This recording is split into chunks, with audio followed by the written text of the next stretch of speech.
The dying light of dusk painted the Colorado meadow in hues of gold and amber as Catherine Keller sat motionless among the wildflowers, her black widow's dress stark against the colorful landscape, the tears on her cheeks glistening like morning dew. It was 1878, 3 months since typhoid had taken her husband of 4 years, leaving her with a small homestead, crushing debts, and a hollowness that seemed to echo through the empty rooms of the cabin Michael had built with his own hands.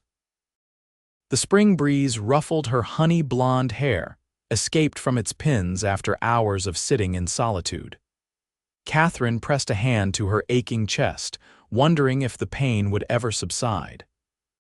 At 26, she hadn't expected to be alone again, not after already losing her parents to the same fever that swept through Willow Creek 2 years before she'd lost Michael. From the corner of her eye, she caught movement of figure approaching from the direction of the winding creek.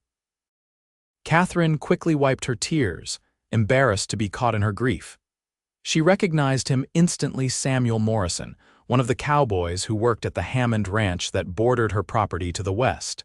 She'd seen him in town occasionally, exchanged polite nods.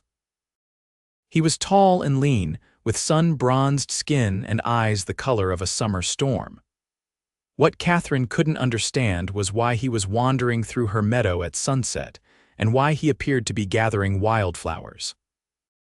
Samuel spotted her and hesitated, clearly surprised to find the widow Keller sitting alone among the grass and blooms. His weathered hat was clutched in one hand, a small bouquet of purple lupines and golden poppies in the other.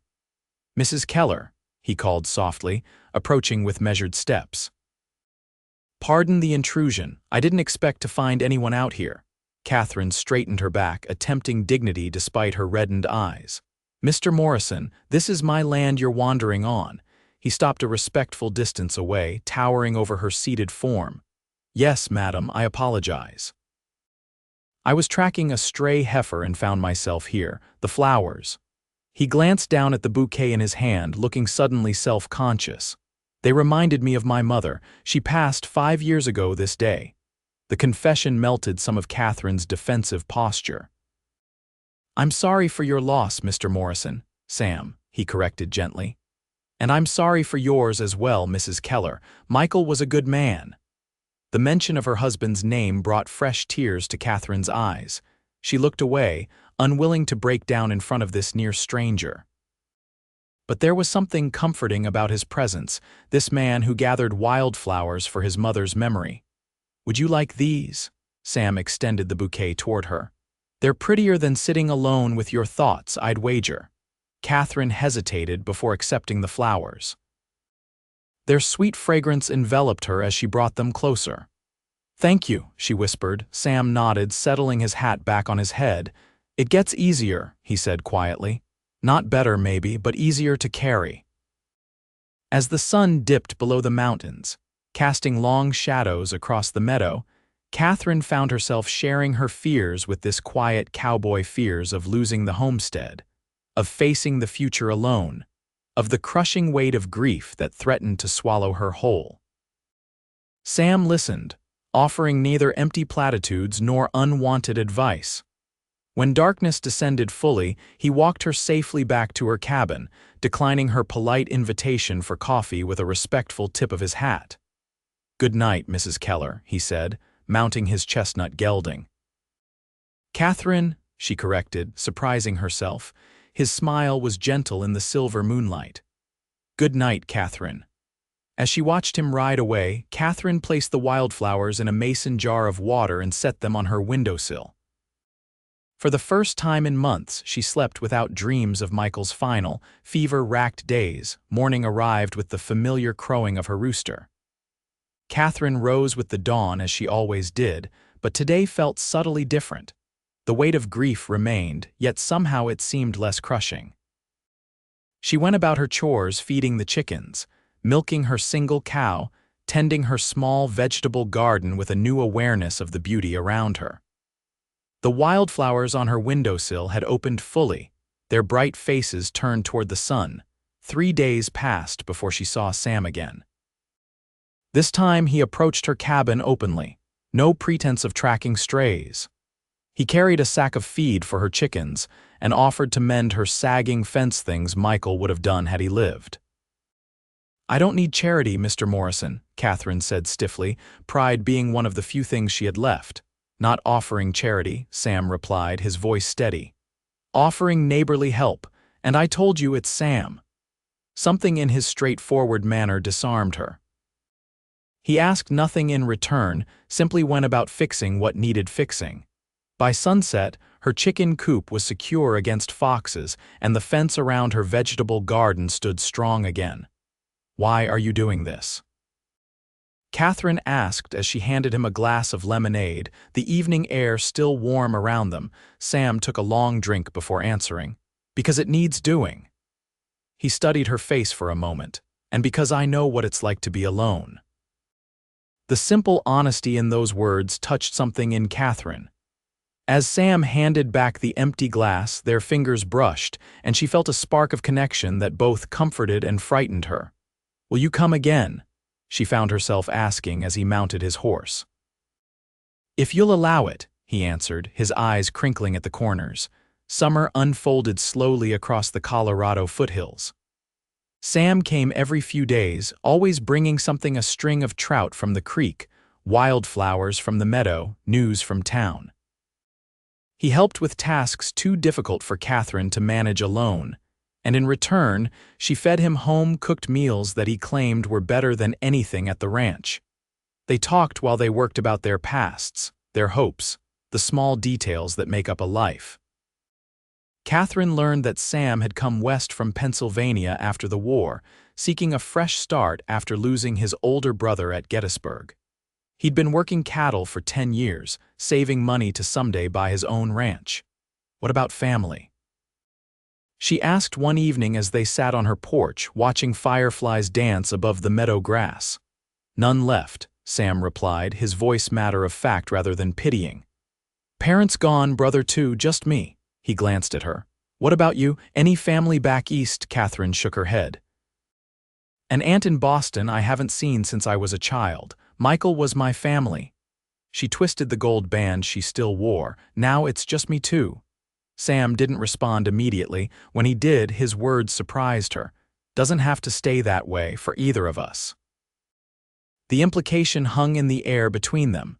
Catherine's heart stuttered in her chest. Part of her wanted to reach for what he was offering, another part recoiled in guilt and fear. It had only been 4 months since Michael's death. "I should go," Sam said gently, reading her conflict. "It's getting late."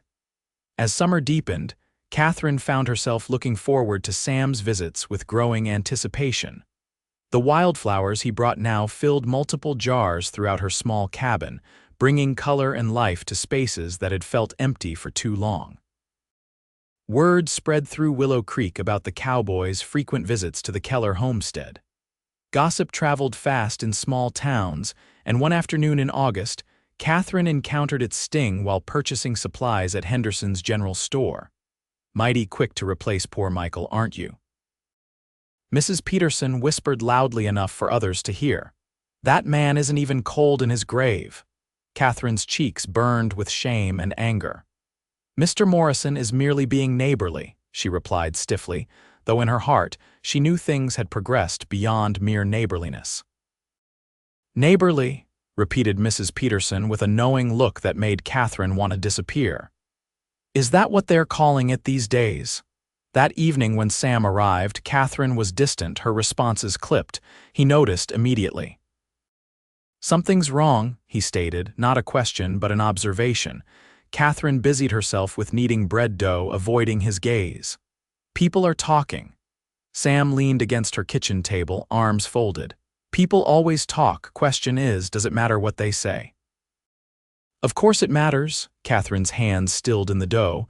"They think I've forgotten Michael, that I've dishonored his memory." "Have you?" Sam asked quietly, tears sprang to her eyes. "No, I could never forget him." "Remembering someone and living your own life aren't mutually exclusive, Catherine." She looked up then, caught by the wisdom in his words. Sam stepped closer cautiously, as if approaching a skittish colt. "I'm not trying to replace him," he said softly. I know I couldn't, even if I wanted to. But life goes on for both of us. Catherine wiped her hands on her apron, leaving smudges of flour. I'm afraid, she admitted, of what people think. Of feeling something for you, she whispered, of betraying him. Sam's eyes softened.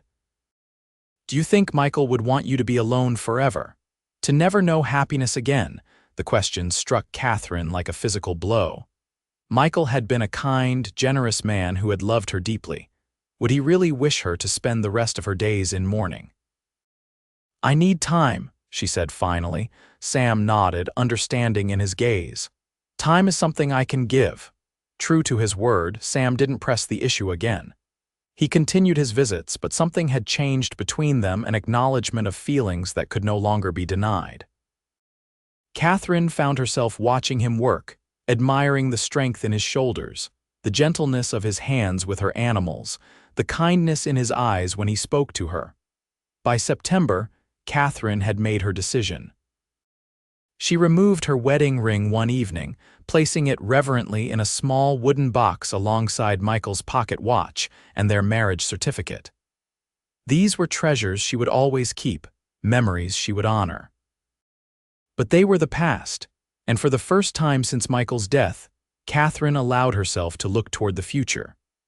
The next time Sam brought her wildflowers from the Meadow golden asters and red Indian paintbrush, Catherine accepted them with a smile that reached her eyes. They're beautiful, she said, noticing his gaze lingering on her bare left hand. Not as beautiful as you, Sam replied, the words simple but sincere. That evening, as the harvest moon rose fat and orange over the eastern hills, Catherine let Sam kiss her for the first time.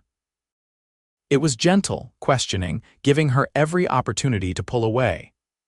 Instead, she leaned into him, allowing herself to feel the warmth of another person, the connection she had been missing for too long. When they parted, Sam rested his forehead against hers, his breathing uneven. I've wanted to do that since the first time I saw you sitting alone in that meadow, Catherine smiled, touching his weathered cheek. I'm glad you waited until I was ready. Their courtship progressed slowly through the golden days of autumn. Sam began staying for dinner more often, sometimes lingering until the stars emerged. They shared stories of their pasts, dreams of the future, and the quiet comfort of understanding souls. In October, tragedy struck again. A wildfire, sparked by lightning in the dry foothills, swept through the region with terrifying speed. Catherine watched in horror from town, where she'd gone for supplies, as smoke billowed from the direction of her homestead. Sam found her in the street, his face grim beneath layers of soot. He'd been among the men fighting the fire. The animals, Catherine asked, her voice trembling. Safe, we got them out. Sam's eyes held regret. But the cabin, Catherine, I'm sorry. Numb with shock, Catherine could only nod. Everything she and Michael had built together, gone in a matter of hours. Where will I go? She whispered, the reality of her situation crashing down. Sam took her hands in his ash-stained ones. You'll come to the Hammond Ranch. Mrs. Hammond already said you're welcome to stay in the guest room for as long as you need.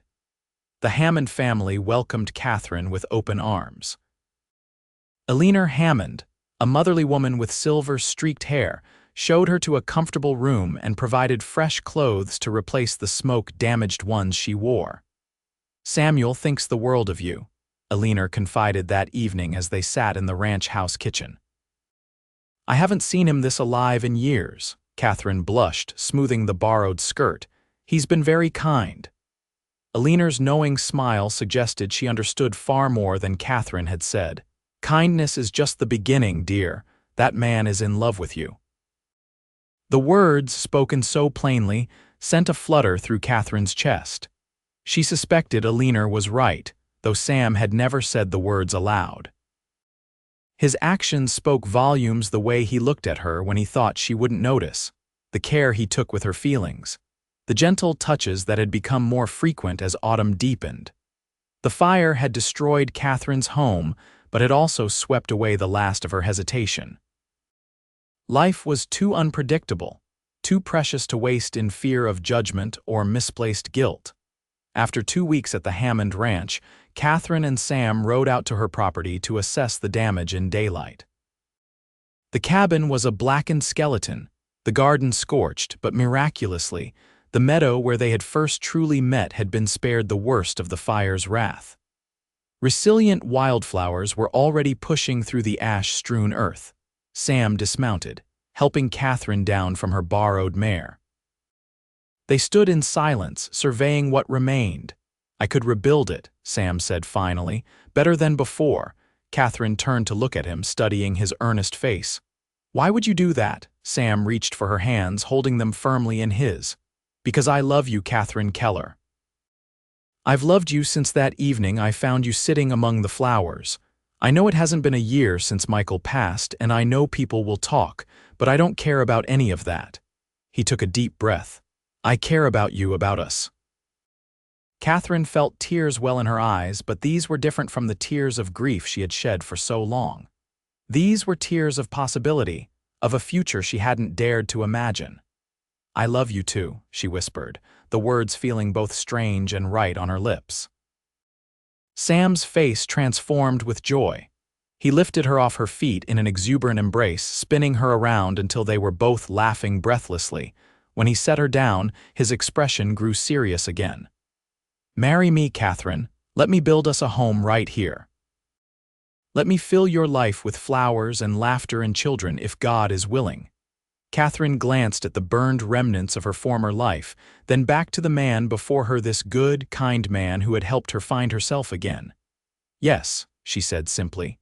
"Yes to all of it." They married on a crisp November day in 1878, a small ceremony in Willow Creek's whitewashed church. Some townspeople whispered about the hasty wedding, the impropriety of a widow remarrying so soon. But many more came to offer genuine congratulations, having witnessed Sam's patient courtship and Catherine's gradual return to life. Eleanor Hammond had insisted on hosting the wedding supper at the ranch. As Catherine and Sam entered the lantern-lit barn, transformed with garlands of pine and late-blooming flowers, they were met with cheers and good wishes. To Samuel and Catherine Morrison, James Hammond raised his glass in toast. "May your life together be as beautiful as those wildflowers you're so fond of gathering, Sam." Laughter rippled through the gathered friends and neighbors. Catherine looked up at her new husband, warmth spreading through her at the love shining in his eyes. "I have something to show you," Sam whispered, leading her outside after the meal. The night was clear and cold, stars scattered like diamonds across the velvet sky. Sam helped Catherine into their wagon, tucking blankets around her before taking the reins. "Where are we going?" she asked as they drove away from the celebration. "Home," Sam replied, his smile mysterious in the moonlight. 20 minutes later they arrived at Catherine's property, their property now. In the silver glow of the full moon, Catherine gasped at what she saw. Where her burned cabin had stood, a new foundation was laid, with the frame of a larger house already taking shape. Nearby stood a sturdy new barn, painted red with a small corral beside it. "How did you?" Catherine breathed, unable to finish the question. Sam helped her down from the wagon, his arms strong around her waist. "The Hammond brothers and I have been working on it every spare moment. It won't be finished for another month, but I wanted you to see it tonight." He looked down at her, his expression tender. "I promised to build you a better home, didn't I?" Catherine wrapped her arms around him, overwhelmed by emotion. "It's perfect." "There's more," Sam said, leading her around the partially constructed house to where the meadow stretched, silvered by moonlight. At its edge stood a small cabin, windows glowing with warm lamplight. "It's temporary," Sam explained, "but it's comfortable enough until the house is finished." Inside, Catherine found a simple but cozy space, a bed with a colorful quilt, a small stove radiating heat, a table with 2 chairs, and everywhere jars of dried wildflowers. "Our first home," she whispered, turning to find Sam watching her with undisguised love. "The first of many moments together," he replied, gathering her in his arms. Winter passed in a blur of happiness for the newlyweds. They moved into their new house just before Christmas, and Catherine filled it with the touches that made it home curtains she sewed by hand, furniture Sam crafted in the evenings, quilts and dishes gifted by neighbors. They worked side by side, rebuilding what the fire had taken and creating something new from the ashes. Spring brought new beginnings. The meadow bloomed again, carpeted with wildflowers more abundant than ever, nourished by the ash of the previous year's fire. Catherine's garden flourished, and Sam added 2 milk cows and a dozen sheep to their growing homestead. In May, Catherine shared news that filled Sam with boundless joy. She was expecting their first child. They sat in the meadow where they had first met, Sam's hand resting protectively over her still flat stomach. "A child," he said in wonder. "Our child." Catherine leaned against his shoulder, contentment flowing through her. "Life finds a way to go on, doesn't it? Even after the darkest times." Sam gathered a handful of purple lupines, just as he had that first evening. "These were my mother's favorites," he said, weaving them into a small crown which he placed on Catherine's golden hair. "She would have loved you, and she would have been an incredible grandmother." Catherine touched the flowers reverently. "We'll tell our children about her, and about Michael too. All the people who helped shape who we are," Sam nodded, understanding her need to honor the past even as they built their future. "Our children will know they come from love, so much love." Their daughter, Elizabeth Eleanor Morrison, was born in the depths of winter, 1879. She had Sam's storm-gray eyes and Catherine's golden hair, and from her first breath she was the center of their world. Sam carved her a cradle that rocked gently beside their bed, and Catherine sang her the lullabies her own mother had once sung to her. Spring came again, and with it, Elizabeth's first glimpse of the meadow in bloom. Catherine carried her among the wildflowers, naming each color and type while Sam watched them from the porch of their home, his heart full to bursting. "I never imagined this," he admitted that evening as they sat together, Elizabeth sleeping peacefully in his arms. "When I found you in the meadow that day, I just wanted to ease your sadness for a moment. I never dreamed we would have all this." Catherine smiled, reaching to touch his face. "Sometimes the best things come from the most unexpected beginnings." The years unfolded like the pages of a cherished book. The Morrison homestead prospered under their joint care. Sam's dream of owning his own ranch became reality as they gradually acquired more land. Catherine's garden became famous throughout the county, and she began selling preserves and baked goods in town. Elizabeth grew into a spirited girl with her father's quiet strength and her mother's compassionate heart. She was joined by 2 brothers, William James in 1882 and Michael Samuel in 1884, named for the brothers Sam had lost and the husband Catherine had loved. Each spring, without fail, Sam continued his tradition of bringing Catherine wildflowers from the meadow. Some years they were abundant, during drought years they were sparse. But they always appeared, a reminder of their beginning and the resilience of love that blooms even in difficult soil. By 1888, their homestead had grown into a proper ranch, with cattle grazing on the hillsides and fields of wheat rippling in the summer breeze. They employed 2 hands to help with the heavier work, and their home had expanded to accommodate their growing family. On their 10th wedding anniversary, Sam took Catherine back to the meadow at sunset. Now in their late 30s, they had weathered storms, both literal and figurative droughts, blizzards, illness, and the normal challenges of marriage and raising children. Through it all, their love had deepened, taking root like the perennial flowers that returned each spring. "Remember when you sat here alone?" Sam asked, holding her hand as they watched the sun sink behind the mountains. Catherine nodded, leaning against his shoulder. "I thought my life was over. That I would never feel joy again." She looked up at him, her eyes shining. "I was so wrong."